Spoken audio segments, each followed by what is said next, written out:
che è un cammino che nel Professor tempo sta Pizzati, conquistando mi appello alla vostra cortesia perché abbiamo ancora un minuto e mezzo. Il resto sono discorsi affascinanti, sono però con, sono un po' distanti il discorso dalla di realtà. base che fanno i due sindaci, che bisogna prima di tutto aver consenso e dopo sapere amministrare bene, eccetera, eccetera. Quindi nessuno mette in dubbio che nel corso di 20-30 anni la Lega ha fatto questo.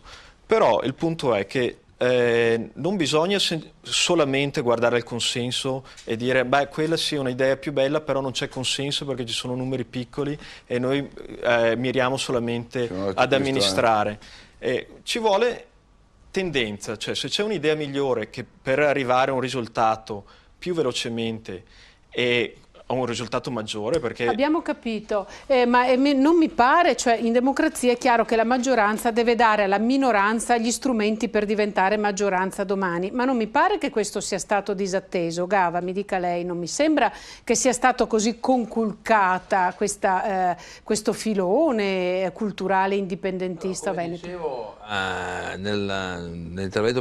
nel primo intervento, secondo me c'è una Costituzione di fatto di cui dobbiamo tener conto. Io sicuramente sono tesi suggestive, sono affascinato da questa ricerca storica sul plebiscito, però poi c'è la storia di tutti i giorni che comunque si è sovrapposta e di cui dobbiamo prendere atto. Come si viene fuori da questa vicenda? È realmente una priorità questa per i cittadini del Veneto? Io non lo so, io credo che sia una priorità per il Veneto cercare di stare in un paese che funziona meglio, più efficiente, con una maggiore possibilità di trattenere le risorse nel proprio territorio, ma è una priorità di per sé diventare autonomi. E chi sarebbero in quel caso i nostri governanti? Perché francamente io posso anche essere molto aperto, anzi sono curioso di natura, quindi sono molto aperto, ma in un'ipotesi di questo genere vorrei sapere chi mi governa.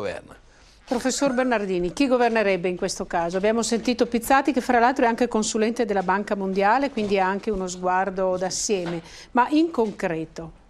Io mi candido come ministro della pubblica istruzione. Vabbè, professor Bernardini, ma noi siamo lietissimi di avere un competente che sovrintende. Se la domanda... Sì, mandiamo al no, ma un attimo. Ha capito cosa intendevo dire? Intendo dire che un movimento per essere credibile deve avere anche... ecco. Certamente, dei leader che deve avere un'elite. C'è un'elite. Io credo che il problema del consenso... torniamo all'elite. L'elite è una classe dirigente di quel movimento. Uno dei pochi contributi del pensiero politico italiano dell'8-900 è la teoria dell'elite di Pareto, che illustri studiosi leghisti, il professor Albertoni, mio collega all'Insub, ha studiato con grande perizia. Ci sarà certamente, si formerà sicuramente un'elite. Qual è l'elite che governa i piccoli stati? Sono piccoli gruppi che sono eletti o scelti dal popolo, come in Svizzera o come a Hong Kong, da cui arrivo, e che governano. Non credo che sia difficile trovare un'elite. Io credo che ci siano sempre più giovani interessati alla formazione di un piccolo Stato. Si tratta di formazione di un piccolo Stato, è qualcosa di molto oggettivo. E ci sia una classe dirigente. Non so se attualmente l'elite che governa l'Italia sia veramente un'elite, non lo so, ecco, sia veramente un'elite di pensiero. Io credo che esisterebbero delle persone in grado di governare, soprattutto perché sarebbe un governo leggero. Bene, facciamo chiudere a serraglia anche per fair play democratico. Io non intervengo generalmente, lascio sempre che tutti parlino, perché più parlano e più si affossano. Allora qual è il problema? Lasciamo che si illudino, tutti. Honecker 4 mesi prima di venire travolto ed è fuggito in Sud America, ha detto che... però era un'altra situazione. È sempre un'altra situazione, però Honecker 4 mesi prima di venire spazzata via la DDR ha detto che lui durava altri 100 anni, eccetera. Lasciamo che si illudano. Noi abbiamo proclamato la Veneta Serenissima Repubblica sui territori che i cittadini veneti ci hanno dato, abbiamo continuato perché lì non abbiamo occupato niente a San Marco, abbiamo semplicemente liberato un piccolo territorio.